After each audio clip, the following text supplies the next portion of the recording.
नमस्कार। आज बात करते हैं एक ऐसे टी20 मैच की जिसने ना सारे रिकॉर्ड्स ही तोड़ दिए। ये कहानी है एक ऐसी जबरदस्त जीत की जिसे क्रिकेट फैंस शायद सालों तक याद रखेंगे। चलिए कहानी की शुरुआत एक नंबर से करते हैं। ये जो नंबर दिख रहा है 28, बस ये एक नंबर इस पूरी कहानी का, इस पूरे मैच का सार है।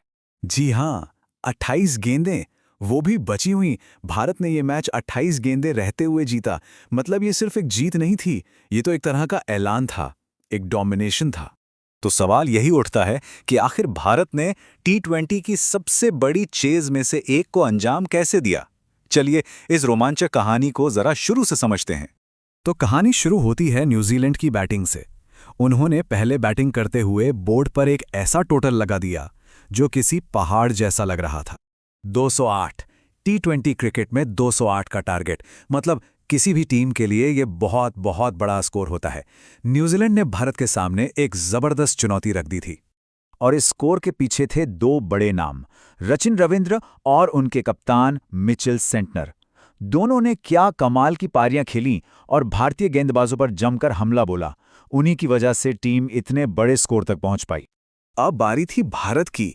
इतना बड़ा लक्ष्य और शुरुआत तो किसी बुरे सपने से कम नहीं थी। एक पल को तो लगा कि मैच शायद शुरू होने से पहले ही हाथ से निकल गया। बिल्कुल, एक बहुत ही खराब शुरुआत। एक के बाद एक विकेट गिर रहे थे और स्टेडियम में पूरी तरह से सन्नाटा छा गया था। उम्मीदें लगभग खत्म हो रही थीं। देखिए, सिर्फ 6 रन बने थे बोर्ड पर और भारत के दो विकेट गिर चुके थे। अभिषेक शर्मा और संजू सैमसन दोनों पवेलियन लौट चुके थे। यहां से जीत सच कहें तो नामुमकिन सी लग रही थी। लेकिन क्रिकेट में कहते हैं ना, जब तक आखिरी गेंद ना पड़ जाए कुछ भी हो सकता है। और फिर क्रीज पर आया एक तूफान जिसका नाम था किशन सूर्या स्टॉर्म। और वापसी भी कैसी। ईशान किशन और सूर्य कुमार यादव ने आते ही काउंटर अटैक शुरू कर दिया। उन्होंने न्यूजीलैंड के गेंदबाजों को कोई मौका ही नहीं दिया और सारा प्रेशर वापस कीवी टीम पर डाल दिया। और जरा इन आंकड़ों पर नजर डालिए, ये खुद कहानी बयां कर रहे हैं। ईशान किशन 32 गेंदों पर 76 रन, सूर्य कुमार यादव 37 गेंदों पर 82, और स्ट्राइक रेट देखिए 237 और 221। मतलब ये सिर्फ बैटिंग नहीं थी, ये तो गेंदबाजों की धुनाई थी। टी20 क्रिकेट की सबसे विस्फोटक साझेदारियों में से एक।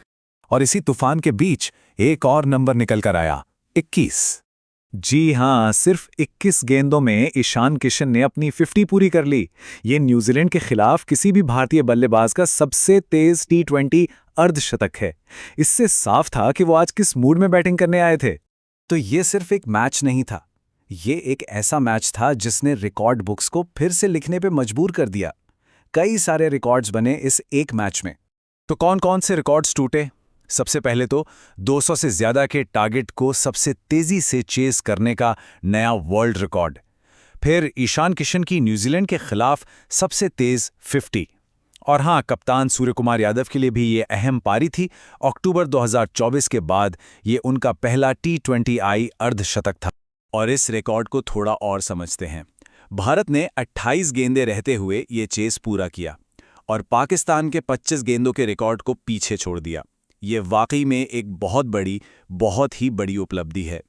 तो ठीक है, मैच तो जीत लिया, रिकॉर्ड भी बना लिए, लेकिन अब आगे क्या? सीरीज का क्या हाल है?